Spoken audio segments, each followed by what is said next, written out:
देखेंगे तो आप विश्वास नहीं करेंगे कि देश के आधुनिक भारत के देश के राजधानी में आप हैं, कोई व्यवस्था नहीं है।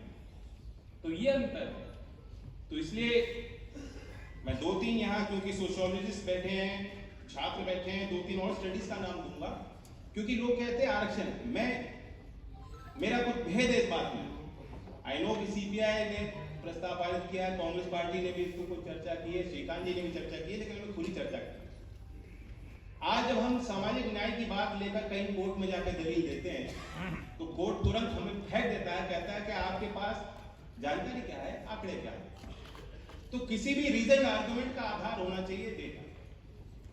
सही रूप में आज हमारे पास डेटा ही है, और हमें ये भी समझने की जरूरत है कि इकोनॉमिक वैल्यू पे इसका क्या प्रभाव पड़ेगा, इकोनॉमिक डिसीजन मेकिंग पे इसका क्या प्रभाव पड़ेगा अगर हम टूटा नहीं। अभी हम इस चीज को पूरी तरह नहीं समझते कि कैपिटल फ्लो और लेबर मार्केट पे इसका क्या प्रभाव पड़ेगा। लेकिन कम से कम एक संस्था तो हो, तो देखें। हो सकता है इतनी छोटी सी बात हो सकती है कि कॉर्पोरेट अफेयर्स मिनिस्ट्री को कहा जाए कि आप कॉर्पोरेट कोड बनाओ जो वॉलंटरी नहीं होगा, जो सबको लागू करना पड़ेगा, और हर एक कंपनी को ये दिखाना पड़ेगा, बैलेंस शीट में बताना पड़ेगा कि हमारे इस कंपनी में गांव देहात के कितने बच्चे हैं, महिलाएं कितनी हैं, माइनॉरिटीज कितने हैं, बैकवर्ड SC/ST के लोग कितने हैं और किस पद पर। और अगर ये आंकड़ा आने शुरू हो जाए और मानिए कि आपको पता लग गया कि अदानी जी के कंपनी में बहुत कम है हम लोग, सिर्फ 5% हैं, तो हो सकता है कि जब आप जाओ और बाजार में उनका आटा, तेल, सीमेंट, अब तो मुश्किल हो गया क्योंकि अब तो घिर गए हो, अब तो सारी चीजें हैं, लेकिन हो सकता है कि ग्राहक के रूप में आप जाके अपना दबाव उन पे बना पाओ। तो सारी चीज लेके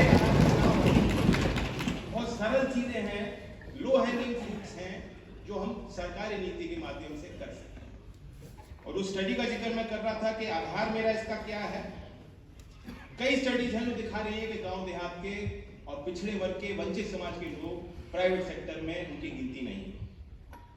अजीज प्रेमजी यूनिवर्सिटी ने स्टडी की थी, स्टेट ऑफ वर्किंग इंडिया। इसने कहा कि SC/ST कम्युनिटीज को ट्रेनिंग तो करते हैं लेकिन मैनेजरियल पोजीशन में नौकरी नहीं मिलती। Legacy of social exclusion, economist Sukhdev Thorat ने कहा कि एक ही पद है, अगर उस पद का आवेदन एक गरीब मुस्लिम ने किया या पिछड़े वर्ग के बच्चे ने ईमेल लिख के किया, उसे वो नौकरी नहीं मिलती, अपर कास्ट के बच्चे को वही नौकरी ज्यादा मिल जाती, उसके लिए ज्यादा संभावना। ये मैं नहीं कह रहा हूं कि स्टडीज है, स्टडीज को आप पढ़ सकते हैं।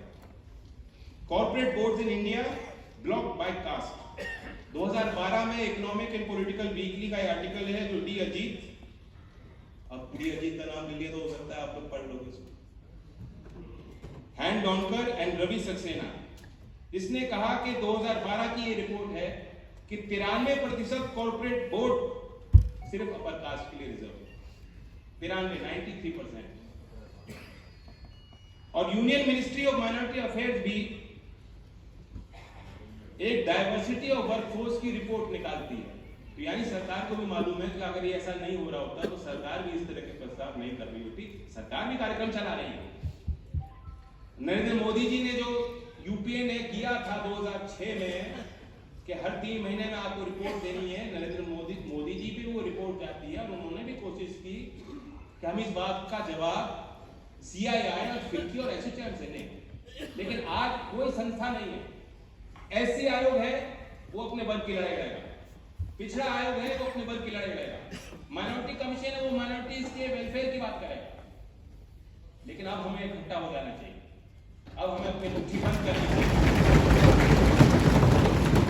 और मेरी मांग तो ये होगी कि संवैधानिक दर्जे का आयोग बने, कोई कमजोर आयोग ना बने, इसमें कोई रिटायर्ड किसी जज को बना दिया और कभी रिपोर्ट की सार्वजनिक ना हो, इसका ऑडिट भी कभी CAG ना कर पाए और जिसमें कभी भी हम संसद में चर्चा ही ना कर पाए।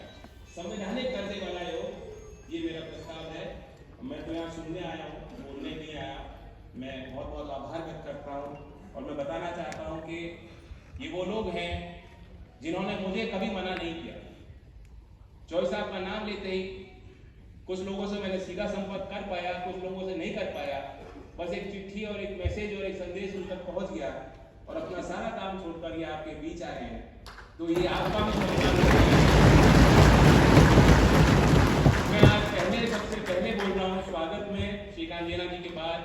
लेकिन मैं चाहूंगा कि आप सब बहुत शांतिपूर्वक तरीके से, बहुत अव्यवस्था हुई, यहाँ बहुत लोगों को आने नहीं दिया गया क्योंकि यहाँ के अपने कड़े नियम हैं जिनका हमें सम्मान करना पड़े।